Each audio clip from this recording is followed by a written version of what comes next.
Sa affidavit ninyo, nilahad niyo yung ICC operations. Dininay ito ni Trillanes, pero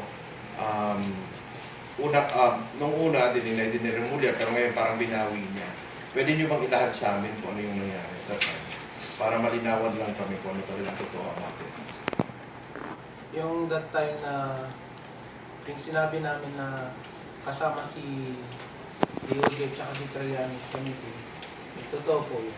Nakita po namin Ako pa yung driver. Ito naman. mga security yung Security. kasama namin na magkasama sa loob. Doon mismo sa bahay ni Boy. Paano niyo po nalaman na ang pinag-uusapan at that time was yung sa transaction ng ICC?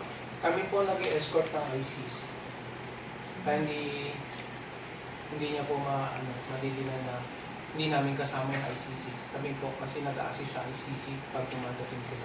At kami mismo, ay ICC, sumakay doon sa sasakyan namin. Doon mismo na yung dalawang ICC, bumaba mismo doon sa bahay. Wala naman sila puntahan ng iba, kundi andun na lang. Kasi yung pinasukan nila gate, andun din sa bahay ni Boy. Ngayon bago pagpasok, ang sabi kasi, sa bahay ni Boeing, yung sasabihin doon sa gwardiya. Kaya kami nakapasok doon sa building. Kaya niyo nalaman na yun yung Yun yung bahay. Kung nag-abot kayo ng pera sa ICC, direkta ninyo yung inabot sa mga taga-ICC, mga foreigner. Hindi po. Kanino po binigay? Ang ang nakikita lang namin, si Mark kasi yung nagbabayad ng accommodation, yung sasakyan, nasa affidavit naman po yung sasakyan na ginamit ko eh. Then yung mga pagkain po nila, si Mark po ang nag-shoulder at saka yung tao ni ST, sino nga yun? Ronald Biso, yung pangalan niya.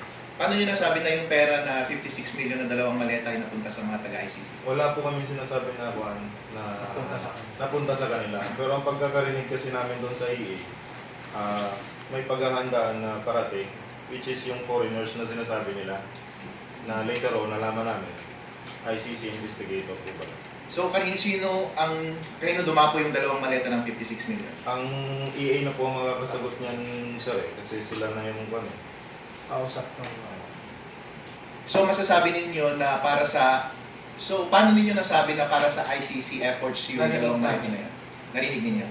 Ay, napagkuhan namin sir kasi pinaghahandaan nila yung yung foreigners na parating eh. Tapos yung foreigners na yan sir, yung unang dating yan, kami nagsundo yan sa sa Terminal 3 sa NAIA.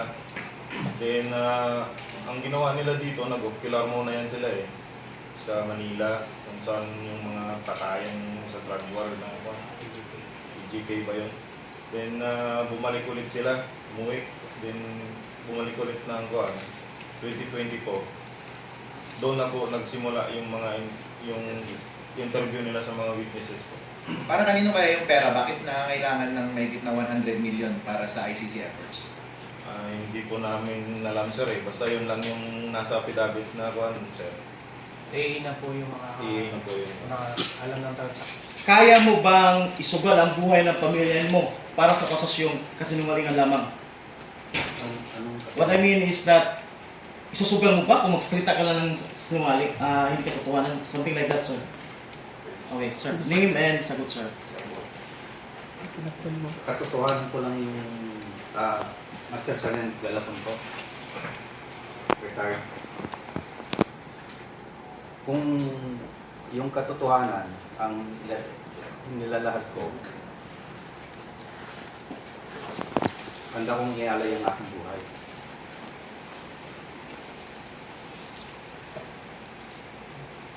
Para sa katotohanan na yan, sir.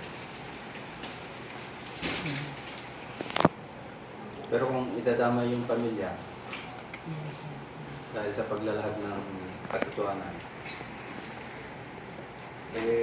parang hindi naman po patas yun.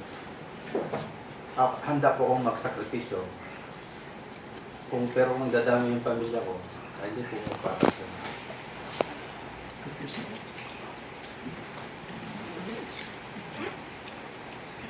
Next sir, state name din, sagot sir. Roseburg Copan. Simple lang sir eh. Hindi ko isasakripisyo yung pamilya at saka sarili ko para lang magsabi ng kasinungalingan. Yan lang sir. Next sir, state name sir. Bernard Tube. Yung katotohanan po ay nagsasabi po kami ng totoo. Pero hindi namin sasakripisyo yung pamilya namin kung hindi ito totoo. Sir. Julie Cadiao, sir. Hindi naman siguro kami pupunta dito, sir, kung hindi naman kami nagsasabi ng totoo. Pamilya namin yung nakasalay dito, sir. Ito, sir, yung sinasabi namin, sir, yung nilalakad namin. Totoo. At saka nakita mismo ang dalawang mata namin. Yun, sir. Sir. Civil corpus po, sir. Lahat ng sinasabi po namin, sir, ay katotohanan po lang. Wala na pong panahon para magsinungaling. Ang buhay po namin, sir, ay palubog na yung araw. Yes sir. Yes sir. Cecilio Lardel Jr. po. Yung ano namin, totoo ano sinasabi namin. Pagdating sa pamilya namin, siguro hindi naman kami mag-sacrifice ngayon ito. Ang sasabihin namin na hindi katotohanan, siyempre papahamak din yung pamilya namin. Ganun po. Okay, so next question sir. Nung lumabas si Gutisa sir sa Senate sir, nakipag-coordinate ba siya sa inyo or wala? Hindi po. Sino sasagot dyan? Yung bago siya lumabas, September 20 po, tinawagan niya ako. Niyaya niya ako na sumama sa lapit niya. Pero dahil sa kagustuhan ko na hindi makialam at saka yung gusto ko trabaho lang, ayaw ko ng gulo talaga sir eh. Wala talaga sa isip ko na magkaganito yung sitwasyon namin eh. Tinanggihan ko siya, sabi ko, Tap, hindi pa naman kami binibitawan dito eh sa company, kaya dito na lang muna ako. Pero hindi ko alam sir, ang kuwan niya kasi sir, ang pagkakalam namin, sa costume kasi siya eh. Then niyaya niya ako sabi niya mag-VIP kami kay Senator Marcoleta. Tapos tumanggi ako doon. Then pagka umaga, nalaman ko na lang, nasa BRC siya pumunta pala. Yun sir. Sa affidavit ninyo, nilahad ni yung ICC operations. Dininay ito ni Trillanes, pero nung una, dininay din ni Remulla, pero ngayon parang binawi niya. Pwede nyo bang ilahad sa amin kung ano yung nangyari at that time? Para malinawan lang kami kung ano talaga totoo natin. Kung sino lang po ang nandun. Kung isa sa inyo nandun. Kung wala naman. Yung that time na yung sinabi namin na kasama si DOJ at si Trillanes sa meeting, totoo po yun. Nakita po namin Ako pa yung driver, ito naman. mga security Yung yung security. kasama namin. Na magkasama sa loob.